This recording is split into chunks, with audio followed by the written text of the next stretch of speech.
इससे Verma electric field and potential का numerical 49.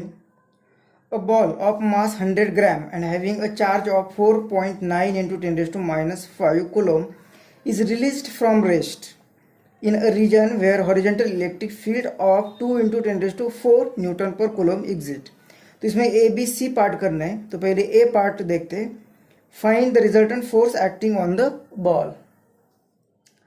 तो इस न्यूमेरिकल में इलेक्ट्रिक फील्ड दी हुई है और यहाँ पे मेंशन किया है कि वो हॉरिजॉन्टल होगी. डायरेक्शन आप कोई भी ले सकते हो कि वो हॉरिजॉन्टल इलेक्ट्रिक फील्ड होगी और उसका मैग्नीट्यूड दिया है 2 इंटू 10⁴ न्यूटन पर कूलम. और उसमें एक चार्ज रखा हुआ है जिसका मास होगा 100 ग्राम और उस पर चार्ज है 4.9 इंटू 10⁻⁵ कूलम. और उसे रिलीज कर दिया, मतलब इनिशियली उसकी वेलोसिटी 0 रहेगी.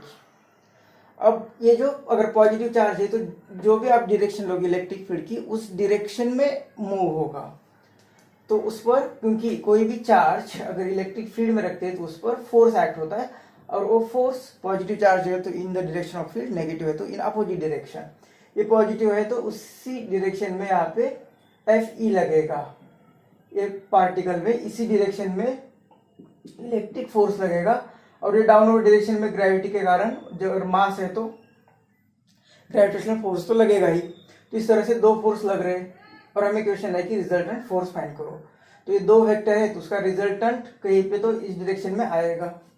अब ये कहाँ पे आएगा, कितना एंगल बनाएगा, ये तो मैग्नीट्यूड से पता चलेगा.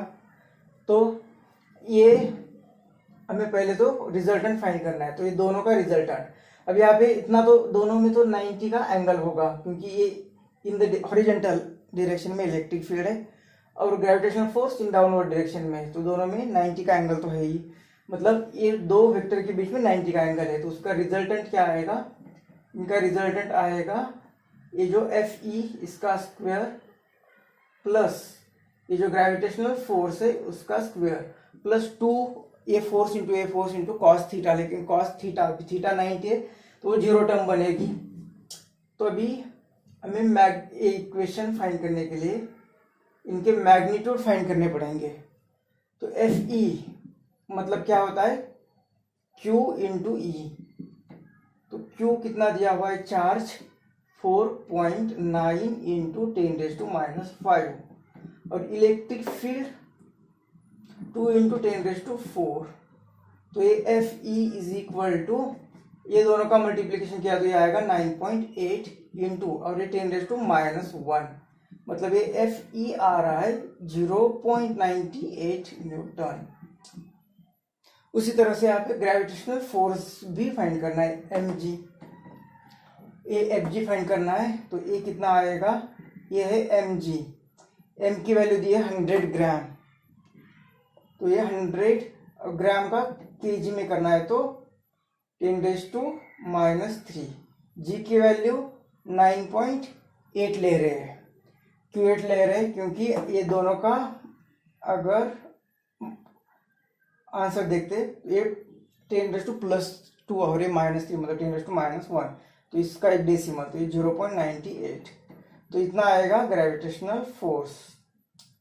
तो इन दोनों सेम फोर्सेस आ रहे हैं तो किसी को कैंसिल भी नहीं कर सकते जैसे पार्ट 48 न्यूमेरिकल में किया था क्योंकि उसका मास ये 1 ग्राम था. मास बहुत ही कम था और इसलिए और क्यू भी ज़्यादा था इसलिए एफ जी की वैल्यू बहुत ही कम आई थी. लेकिन यहाँ पे कोई नेगलेक्ट नहीं कर सकते. अब ये दोनों का रिजल्ट मतलब इक्वेशन 1 में रखना है, इस इक्वेशन में रखना है. तो from 1 resultant force is equal to under root में इसकी वैल्यू 0.98 इसका स्क्वायर प्लस ये 0.98 इसका स्क्वायर. तो ये दोनों को ये आएगा 2 इंटू ब्रैकेट का स्क्वायर. तो ब्रैकेट के बाद स्क्वायर है तो बाहर आएगा तो स्क्वायर रूट उसका आएगा 0.98 और ब्रैकेट में रहेगा √2. √2 की वैल्यू लिख देते हैं तो ये 0.98 इंटू 1.414. तो इनका मल्टीप्लिकेशन करना पड़ेगा तब हमें रिजल्टेंट फोर्स मिलेगा. तो ये दोनों का मल्टीप्लिकेशन किया तो ये आ रहा है 1.38 न्यूटन. मतलब ये आंसर दिया हुआ है इसे राउंडिंग ऑफ करते हुए 4 न्यूटन। तो ये हुआ पार्ट ये पार्ट में हमें कहा है कि what will be the path of the ball. तो यहाँ पे हमने देखा कि दो फोर्सेस है, इलेक्ट्रिक फोर्स और ग्रेविटेशनल फोर्स, और दोनों का मैग्नीट्यूड यहाँ पे देखा कि सेम है, मतलब ये जितना फोर्स है उतना ही फोर्स ये है। तो ये रिजल्टेंट जो आएगा वो उनके सेंटर में से चला जाएगा, मतलब ये हॉरिजॉन्टल के साथ यहाँ पे 45 डिग्री बनाएगा, इसके साथ भी 45 एंगल बनाएगा। मतलब ये जो पाथ आएगा वो कितना आएगा 45 डिग्री विथ हॉरिजॉन्टल या with vertical also, with horizontal. Horizontal इसलिए ले रहे हैं क्योंकि इलेक्ट्रिक फील्ड के साथ वो 45 डिग्री का एंगल बनाकर जो भी पाथ आएगा उस पाथ में ये बॉल यहाँ का ट्रैवल होगा इस डायरेक्शन में। सी पार्ट देखते हैं। सी पार्ट में कहा है कि where will the ball be at the end of 2 second. तो अब सी पार्ट में कहा है कि ये बॉल 2 सेकेंड के बाद कहाँ पे होगा। तो अभी देखा कि ये दो फोर्स लग रहे हैं, लेकिन रिजल्टेंट फोर्स तो इस डायरेक्शन में, तो ये बॉल इस डायरेक्शन में आएगा, तो वही पाथ ऑफ द बॉल इस डायरेक्शन में। इस डायरेक्शन में जिस फोर्स के कारण आ रहा है, तो ये फोर्स कितना एक्ट हो रहा है, रिजल्टेंट फोर्स 1.4 न्यूटन।